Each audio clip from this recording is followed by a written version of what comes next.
Let's take a look at Group C in the Europa League. Leicester top on 8, Legia Warsaw bottom on 6, two teams wedged in the middle, Spartak Moscow and Napoli on 7. Leicester City taking on Napoli. This is a huge game, so huge, James, that Brendan Rodgers left out his talisman, Jamie Vardy, for their Premier League game at the weekend. He really wants to go through in this Europa League. But this is going to be such a tough game. Napoli getting a 2-goal deficit back against Leicester in their first game, a game Leicester really should have seen out. How do you think this one will go? This is so tough, isn't it? Because I think they get themselves, if they win, of course, they top the group. If they draw and both games end in a draw, I think they finish top of the group as well. But they could still make their way out of it. And it is such a tough group. I think we're looking at the Europa League, and sometimes people don't give it the respect it deserves. And there's some really big teams in this competition this year. And I feel like Leicester City feel like and Brendan believes he can win this tournament.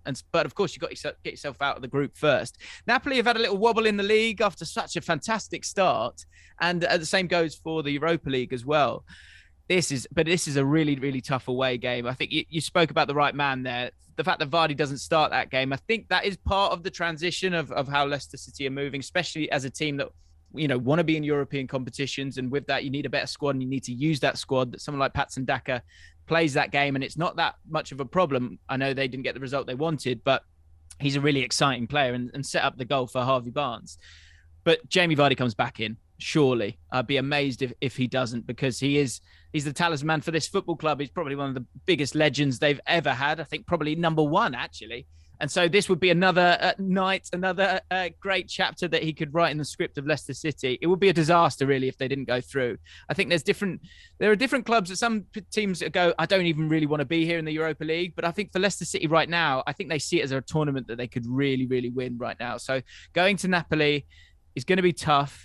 I'm slightly concerned, but I think they go there and hope that they can get themselves a draw. They've got to be better defensively. They've got to be better at set pieces. They've been so poor. It's Crystal Palace who've conceded more goals from set pieces so far this season. And overall, Leicester have been quite open. That would be the biggest concern for me going into this game against Napoli, who also will be looking to win the entire competition. It's a disaster for either of these two if they don't make it through. Who do you see winning the game? Do you think? Massively inconsistent, Leicester City. They here's the big thing. They're actually against Aston Villa in the Premier League at the weekend, dominated massive parts of the first half, couldn't put their chances away. That is one of their issues. The other one, as you mentioned, is defensively, and in particular set pieces. A team, the quality, Napoli would not look unusual being in the Champions League. Their team is I think clicking. They have so many players who, at the moment, are in good form. They're confident, and they're confident at home as well. I know the results haven't gone their way. At the weekend in particular, hasn't gone their way. But they're still front runners to win Serie A, aren't they? They're still, exactly. And you can't really look beyond that talent. Leicester City are incredibly inconsistent. Now, maybe that's a good omen because they didn't play that well at the weekend. Maybe they're going to play well on Thursday, but actually they're worlds apart. And you mentioned Leicester City would have wanted to win this tournament, or would have felt that they could win this tournament right now. Actually, they felt they could have won this tournament going into the season. Not now. I'll be honest, they brought in a lot of players in the summer who were designed to help them cope with European football, to open up the squad, pad it out a little bit. Patson Daka started at the weekend, but you also had Samari, who came in central midfield. That was a good addition to the squad. Okay, Vestergaard was an additional defender after they lost Wesley Fofana, fair enough.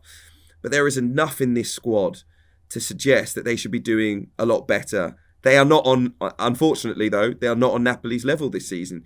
And this is a game that I would find it very, very surprising if they won.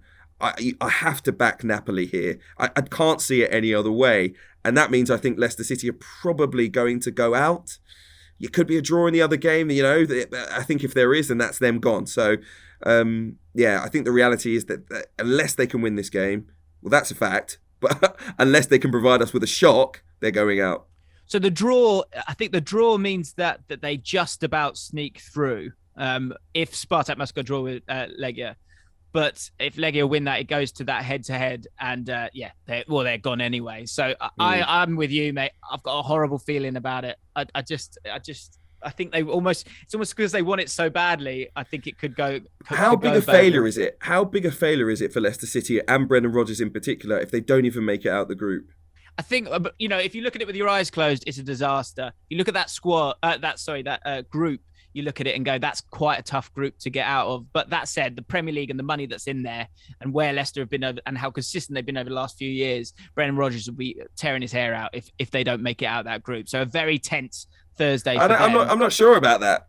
Leicester City, a side that almost got to the Champions League for the last 2 seasons, against Legia Warsaw and Spartak Moscow. I'm sorry. Leicester City, they should have cruised through this group, and so should Napoli. Yes, that's with no disrespect to the other teams involved who have clearly shown their worth. But I think if Leicester had played at the level that they played at the start of the last 2 seasons, it would have been a wrap. They've fallen off a cliff, and that is why they're in this situation. Okay, so it's going to be tense for them. It's also going to be tense for Tottenham in the Europa Conference League. They take on Rennes, who are second in Ligue 1 at the moment, flying themselves, and they need a victory. The Test will be playing at home against Enes Moura, and will be expected to win that game, a bit like Spurs were expected to beat them the other week. And Spurs go into this game having rotated so much throughout this competition, but in a game at home where they need to win it against a very good side, will he be bringing out the stars for this one? He's got to, right? Or deep down, do you think he just wants to get away from this competition? Yeah, that's been an interesting one because under Nuno Espirito Santo, it definitely felt like he couldn't wait for Tottenham to be out. He was giving debuts out. He was playing a full second strength team. And that's not been the case under Antonio Conte, who's actually come in. And firstly, I think one of the big reasons he's played a strong team in this competition is not just the fact of where they were in the table, but also because he wants to see what he's got in his squad. He wants to see the level of talent at his disposal. After that defeat against Enes Moura, he basically came out and said, I'm not a magician. There is clearly a gulf in talent between us and the biggest teams in England, and that needs to be addressed. I think he can only really rely on his first team players, and I think he will play a full strength team.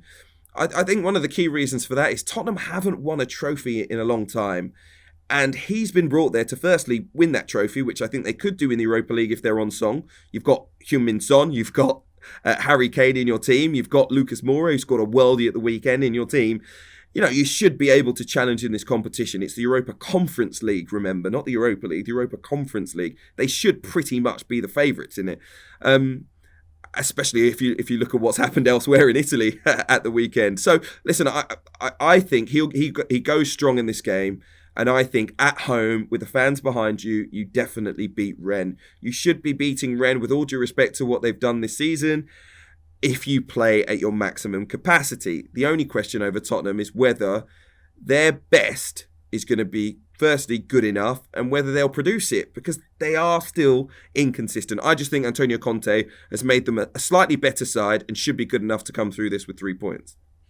I'm not so sure. I really am not so sure. I'm intrigued to see who he plays. I think he's got that mentality where winning is a habit. And so I think you're right. I think he will rely on his first team squad, but it's not what he wants to be doing right now with such a busy Christmas period on the horizon as well. I think there's a shock here. And I think it would be very Tottenham Hotspur. I know Spurs fans won't love me saying Say that. it. It would. Say the word. Say the word. It would be Z. It would be. Hopefully it won't be. Hopefully they make it through, because look, this is a football club that also wants to win trophies. So I know this isn't the trophy they want again, but go and win the competitions that you're taking part in. That's what Conte wants to see as well. So he will expect them to win it. I don't really. I think this could be a draw, and I think they could make their way out of it. Hugh, what's your prediction on this one?